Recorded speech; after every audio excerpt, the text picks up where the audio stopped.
പണ്ട് ഇന്ത്യയിൽ ബ്രിട്ടീഷുകാർ വന്നപ്പോൾ ഇവിടുത്തെ ജനങ്ങളുടെ സ്വത്തുക്കളും കൃഷികളും ബലമായി പിടിച്ചെടുത്തുകൊണ്ടുപോയി.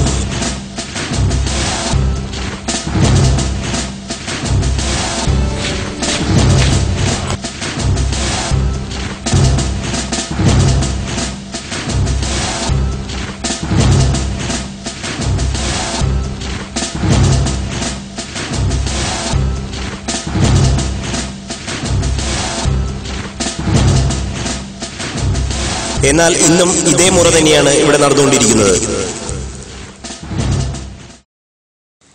ഒന്നാം ലോകമഹായുദ്ധത്തിനും രണ്ടാം ലോകമഹായുദ്ധത്തിനു ശേഷവും ലോകത്ത് ഇനിയൊരു മൂന്നാം ലോകമഹായുദ്ധം ഉണ്ടാകരുതെന്ന അജണ്ട പ്രകാരവും ലോകരാജ്യങ്ങൾക്ക് മേൽ ആധിപത്യം സ്ഥാപിക്കുന്നതിനു വേണ്ടി ലോകശക്തികളായ രാജ്യങ്ങളുടെ കൂട്ടുപിടിച്ച് 1945 യുണൈറ്റഡ് നേഷൻ രൂപീകരിച്ചു.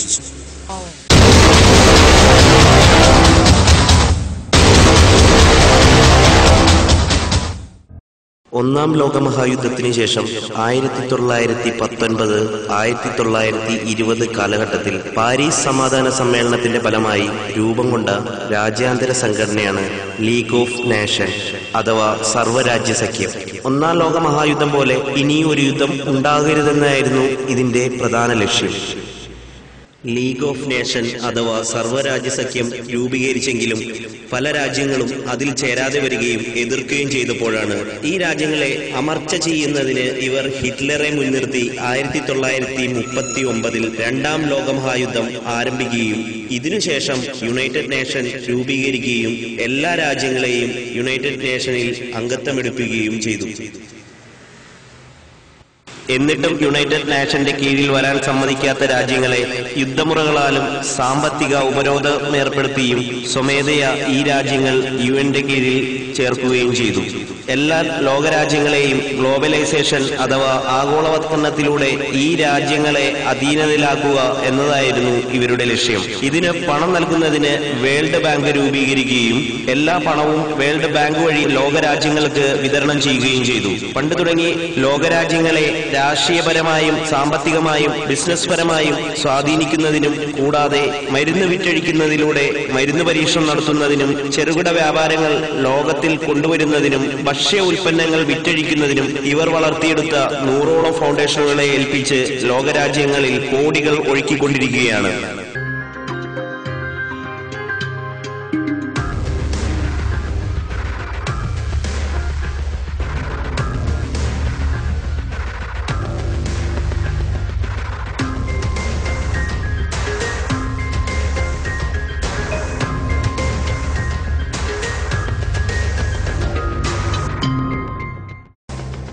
എന്നാൽ ലീഗ് ഓഫ് നേഷനും യുണൈറ്റഡ് നേഷനും രൂപീകരിച്ചിരിക്കുന്നത് പഴയ ബ്രിട്ടീഷ് രാജകുടുംബങ്ങളായ റോത്സ്ചിൽഡ് കുടുംബവും റോക്ക്ഫെല്ലർ കുടുംബവുമാണ് ഇന്ന് ലോകം ഭരിക്കുന്നതും അമേരിക്ക എന്ന രാജ്യത്തെ ലോക പോലീസാക്കി മാറ്റിയതും.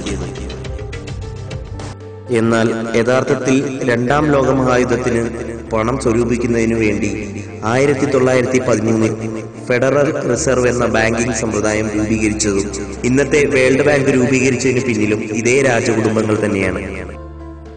1945 യുണൈറ്റഡ് നേഷൻ രൂപീകരിച്ചത് റോത്സ്ചിൽഡ് ബ്രിട്ടീഷ് കുടുംബങ്ങളാണ്. പണ്ട് എല്ലാ രാജ്യങ്ങളിൽ നിന്നും ബ്രിട്ടീഷുകാർ പിൻവലിഞ്ഞതിനു ശേഷം ഇന്ത്യയുൾപ്പെടെയുള്ള രാജ്യങ്ങളിൽ വ്യാപാര വാണിജ്യ രംഗങ്ങളിൽ 200 വർഷത്തെ കരാർ എഴുതി വച്ചതിന് ശേഷമാണ് ഓരോ രാജ്യത്തു നിന്നും ബ്രിട്ടീഷ് ഈസ്റ്റ് ഇന്ത്യ കമ്പനികൾ പിൻവലിഞ്ഞത്. അതാത് രാജ്യങ്ങളിൽ റോത്സ്ചിൽഡ്, റിച്ചാർഡ്, റോക്ക്ഫെല്ലർ എന്നീ കുടുംബ പേരുകളിൽ കമ്പനികൾ രൂപീകരിച്ച് ഇന്നും ഇന്ത്യ ഉൾപ്പെടെയുള്ള ലോകരാജ്യങ്ങളിൽ വ്യാപാരം നടത്തിവരുന്നു. ഇന്ത്യയിലെ ഗവൺമെന്റിന്റെ എല്ലാ ടെൻഡറുകൾ വിളിക്കുന്നതിന്റെ പിന്നിലും ഇതേ ബ്രിട്ടീഷ് കമ്പനികൾ തന്നെയാണ്. ലോകരാജ്യങ്ങളിലേക്ക് വ്യാപാരം, വ്യവസായം, കാർഷികം, മരുന്ന്, വികസനം, ടെക്നോളജി എന്നീ പേരുകളിൽ കോടികൾ പല വിദേശ ഫൗണ്ടേഷനുകളിലൂടെ ഒഴുക്കുന്നതിന് പിന്നിലും ഈ ബ്രിട്ടീഷ് കുടുംബങ്ങൾ തന്നെയാണ്. കൂടാതെ ഇന്ത്യയിലെയും ലോകത്തെയും ഒട്ടുമിക്ക അഴിമതി കഥകളിലും ഈ കമ്പനികൾക്ക് ബന്ധമുണ്ടെന്ന് നമുക്ക് മനസ്സിലാക്കാം.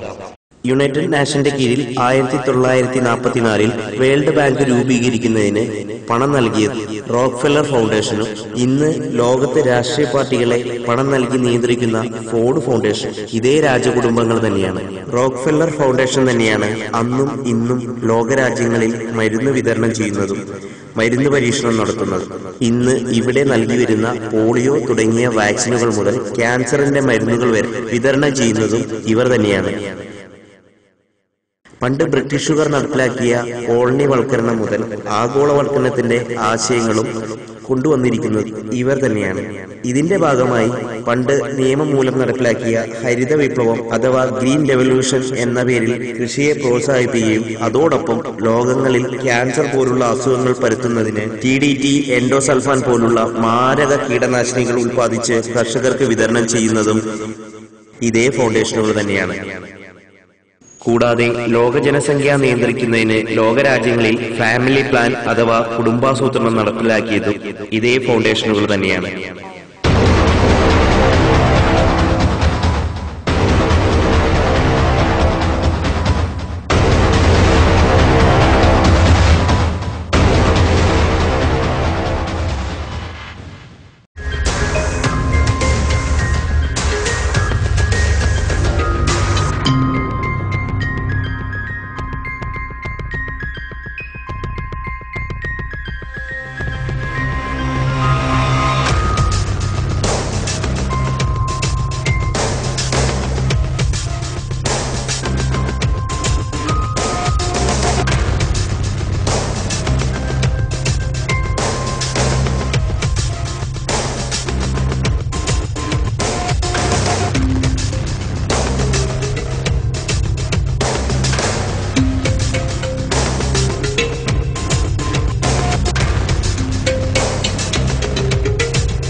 ലോക പോലീസായ അമേരിക്കയിൽ സാമ്പത്തിക പ്രതിസന്ധി സൃഷ്ടിച്ച് പല ബാങ്കുകളും തകർത്തതും ലോകരാജ്യങ്ങളുടെ മുൻനിരയിൽ നിന്ന് അമേരിക്ക പിന്തള്ളപ്പെടുമെന്ന് ഉറപ്പായപ്പോൾ ലോകരാജ്യങ്ങളിൽ പല നയങ്ങൾ നടപ്പിലാക്കാൻ അമേരിക്കയെ സമ്മർദ്ദത്തിലാക്കി അമേരിക്കയെ സാമ്പത്തികമായി സഹായിച്ചതും ഈ ബ്രിട്ടീഷുകാർ തന്നെ.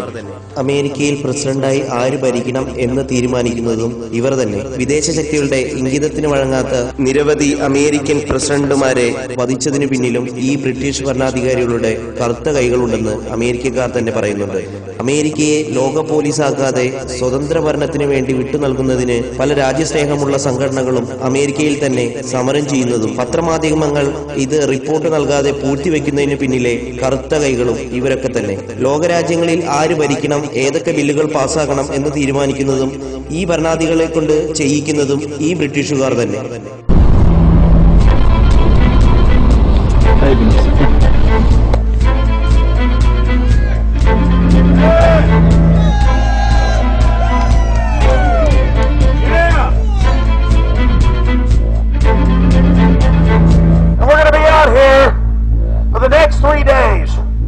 While you try to chart the future of our destiny, we're taking our destiny back.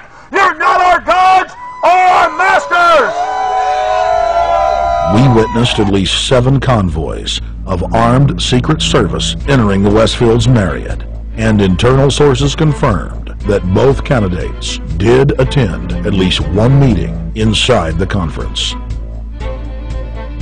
While the Bilderberg Group was 100% successful in 2008 at keeping their name out of the mainstream media, they did not fare as well when it came to the exploding independent press. During the entire 2-day event, anti-New World Order protesters and alternative media encircled the hotel. You are being exposed everywhere! From David Rockefeller, from John Edwards, from Bill Clinton. Your game of secrecy is over! You're gonna play a game at the close, you piece of trash! This is Bernanke, man! Bernanke, you're going down!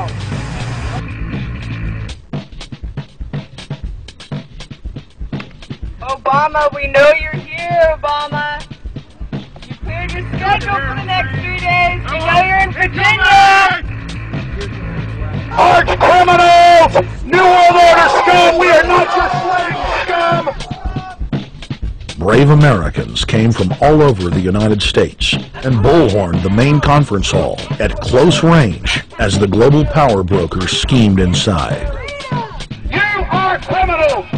You control the central bank, you control the currency, and you're turning our beautiful country and world into a nightmare!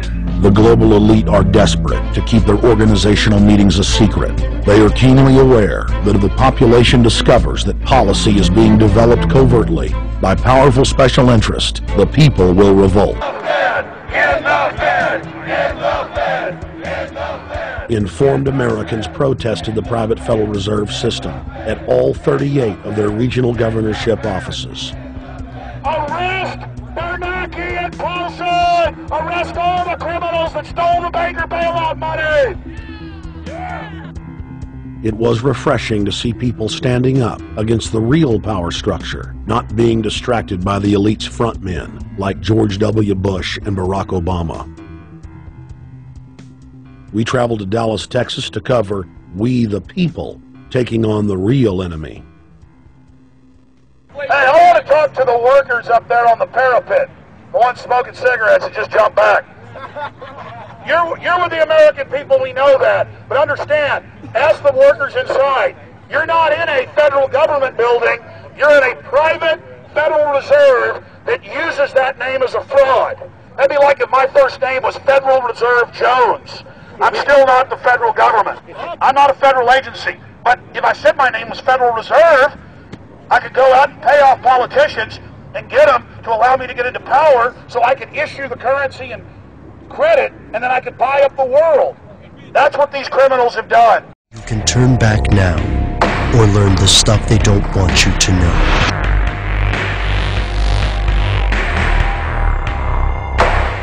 Here are the facts. The Federal Reserve is one of the most important institutions in the United States. Through the management of currency and interest rates, the Fed attempts to keep banks secure. Since 1913, the Federal Reserve has conducted business constitutionally assigned to Congress. That's a lot of responsibility. Why does the Fed have it? In 1910, a group of international bankers left New Jersey with Senator Nelson Aldrich in a train headed for Jekyll Island. This was a gutsy move on Aldrich's part. After the Panic of 1907, associating with Wall Street was political suicide. They called it a hunting trip, but the real purpose of the meeting was the formation of laws to govern U.S. currency.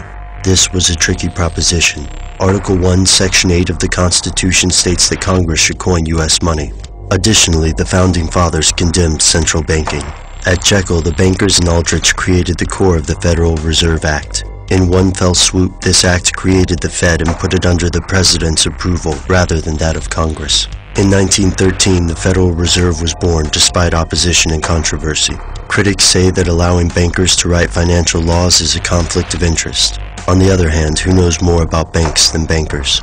Today, the Fed calls itself a decentralized banking system. It's composed of 12 banks, each serving a different part of the U.S. These 12 are composed of other member banks. The Fed is unique in the legal world. It isn't owned by the U.S., and its leaders aren't elected by U.S. citizens. Officially, the Fed is owned by these member banks, but what does that mean exactly? Here's where it gets crazy. Many people believe the Fed is more than a mild-mannered group of bankers. They say it might be part of a plan to take over the world. These sources think a group of banking families have undertaken a conspiracy spanning generations with the goal of creating a worldwide feudal society. This is not a surprising accusation. After all, international bankers are one of the conspiracy world's favorite boogeymen. The Rockefellers and Rothschilds have been accused of thousands of conspiracies, from stealing UFOs to heading satanic cults. When conspiracy theorists talk about the bankers as a group, they usually refer to them as members of the Illuminati. You've heard of this group before, the shadowy puppet masters allegedly responsible for everything from the Cold War to crack cocaine. But if this group is so powerful, then why would it need a bank? Theorists say that untraceable money is the key. This way, the group can support both sides of wars and engineer catastrophes like the Great Depression. Conspiracy theorists think the elites manipulate the economy toward a breaking point. Once the system breaks, the group will supposedly create a one-world government. They're allegedly banking on the idea that distressed people throughout the world will welcome any kind of authority. If the Fed is aware of its negative image, it hasn't done much to correct it. Consider the Fed's apparent immunity in U.S. courts. Precedents set in other cases, such as the ruling preventing the NRA from conducting a government function, apparently don't set precedents that apply to the Fed. So why is the media hesitant to examine the Federal Reserve or the laws surrounding it? Is it too boring for prime time? Or is something else going on behind the closed doors of America's moneymakers? Something that they don't want you to know. Everyone is pointing to Barack right now, President Obama, as saying, you got to get the economy together. You got to get the economy together. When in fact, the president has very little to do with the economy. It's the Federal Reserve chairman that at least sets the policy. That's a privately owned company, the Federal Reserve Bank. They set the agenda. These guys are masquerading as a federal institution. They are a private banking consortium, and this is their front, their holding company. The Federal Reserve is not federal. It's a front for a private banking cartel. That's on record in congressional testimony, and they're the ones orchestrating the economic collapse we're seeing right now, so that's why we're here. While at the End the Fed rally outside the Federal Reserve Bank in Dallas, Texas, we spoke with Ron Paul's brother, Wayne Paul. 1913, the Federal Reserve Act was passed, floor of the House, where 3 members of Congress were on the floor. At that time, they only needed a majority of votes to pass it. So in 1913, the Federal Reserve Act was passed. 20 years later, 1933, under Roosevelt, the United States was declared bankrupt. And in 1933, the Federal Reserve private bank says, okay, USA, what are you going to pledge as collateral on the debt you owe me? Bank heads then bragged to the press that they were hoarding the bailout money and using it to buy up smaller, healthy banks and insurance companies. Their plan was working like a charm. Next, the central bankers loaned the federal government back $787 billion of our own money at interest for President Obama's so-called stimulus package. And just like the banker bailout, Congress was given less than an hour to read the 1,070-page plus stimulus bill.